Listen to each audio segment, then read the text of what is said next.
अस्सलाम वालेकुम दोस्तों पिछली वीडियो में मैंने आपको बताया था कि हमारे पास इंटरनेशनल लाइसेंस हो तो हम गाड़ी ड्राइव कर सकते हैं। अब इंटरनेशनल लाइसेंस तो है, अब हमारे पास इंश्योरेंस नहीं है। इंश्योरेंस करना जो है ये भी सबसे ज़्यादा हेक्टिक हो जाता है इंटरनेशनल लाइसेंस के ऊपर, क्योंकि ये 250-300 के ऊपर भी आ रही होती है। परेशानी हो जाती है कि यार 150 नहीं आ रही, 150 से नीचे नहीं आ रही या 100 से नीचे नहीं आ रही। दोस्तों इसमें जो 2 से 3 चीज़ें हैं वो वेरी करती हैं। जो सबसे ज़्यादा आपकी काउंट करती है वो आपकी एज काउंट कर रही होती है। आपकी एज कम होगी, आपको इंश्योरेंस ज़्यादा आनी ही आनी है, वो चाहे जो मर्ज़ी कर लें। और उसके बाद अगर आपके पास आपका जो होम एड्रेस होता है, आप किसी का होम एड्रेस यूज़ कर सकते हैं इसमें। तो आप इसलिए जब आप इंश्योरेंस करते हैं तो आप ये देख लें कि आप 2-3 घरों के एड्रेस डाल के देख लें जिस पे इंश्योरेंस कम आ रही है, आप वो भी यूज़ कर सकते हैं। ये दूसरी चीज़ है जो इंश्योरेंस का इफेक्ट करती होती है। और थर्ड वन, आपने हमेशा इंश्योरेंस कंपनी को ये बताना है कि मेरी गाड़ी सेफ़ है।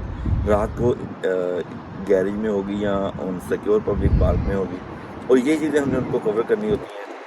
माइलेज अपनी 5 to 7,000 रखें, और जो अपना इसके अलावा और कोई चीज़ नहीं है जिससे हमारी इंश्योरेंस कम हो रही होती है। बाकी सारी नॉर्मल चीज़ें होती हैं, जो सिर्फ जो डेट ऑफ बर्थ है, आपकी अकोमोडेशन है, ये जो है ये सबसे ज़्यादा काउंट कर रही होती है। और उसके बाद हमें गाड़ी कहाँ पार्क करनी है और किधर आपने पार्क करनी है, आपकी माइलेज काउंट कर रही होती है। उसके बाद आप किस काम के लिए यूज़ कर रहे हैं, सोशल एंड डोमेस्टिक के लिए जो सबसे कम आ रही होती है। अगर हम बिज़नेस इंश्योरेंस करेंगे उससे कॉस्ट जो है वो काफ़ी ऊपर चली जाती है। तो ये चीज़ें हैं जो हमारी उसको इंश्योरेंस को बेस कर रही होती हैं। और इसको इंश्योरेंस को कभी भी डायरेक्ट कंपनी के ऊपर जाके आप इंश्योरेंस ना करें। कोशिश करें कि जो चैनल्स हैं जैसे confused.com है, कंपेयर द मार्केट है, इन वेबसाइट को यूज़ करें। इनके ऊपर सारी जो इंश्योरेंस आ जाती हैं, उनकी कोटेशंस आ जाती हैं। और जब आप अपनी डिटेल्स फिल करते हैं तो कंपैरेटिवली सबकी जो लोएस्ट है, सबसे ऊपर ऐसे डाउन वो सब की जो है इंश्योरेंस वो आपकी स्क्रीन पे शो हो रही होती है। और जो भी आपको फिजिबल लगती है फिर आप उसको चूज़ कर सकते हैं।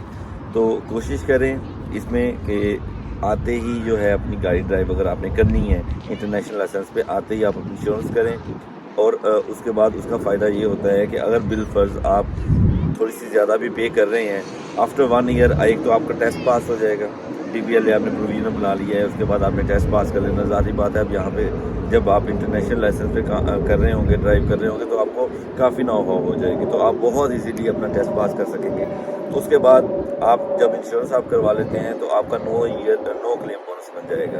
और हाँ, इसमें एक और चीज़ है कि इंटरनेशनल लाइसेंस पे जब आप इंश्योरेंस करवाते हैं तो उसमें भी आप नो क्लेम बोनस बनवा सकते हैं। अपना पाकिस्तान से या इंडिया से बनवा के किसी भी इंश्योरेंस कंपनी से ले आएँ, वो आप यहाँ पर इनको प्रूफ दे देते हैं, उससे आपकी इंश्योरेंस भी कम हो जाती है। तो ये भी माइंड में रखिएगा कि नो क्लेम बोनस जो है अगर पाकिस्तान या इंडिया से बन जाए तो वो भी बहुत ज़्यादा बेहतर है। और उसके बाद यहाँ पर जब आप करते हैं तो लीगली यहाँ पर जब आप ड्राइव कर रहे होते हैं तो 1 ईयर आप ड्राइव करते हैं। 1 ईयर के बाद आपका ऑटोमेटिकली नो क्लेम बोनस बन जाता है। जब आप नेक्स्ट इंश्योरेंस करवाएंगे बहुत ही चीप हो जाएगी। जब आपका 1 ईयर नो क्लेम बोनस होगा तो वो बहुत ही आपकी चीप हो जाएगी।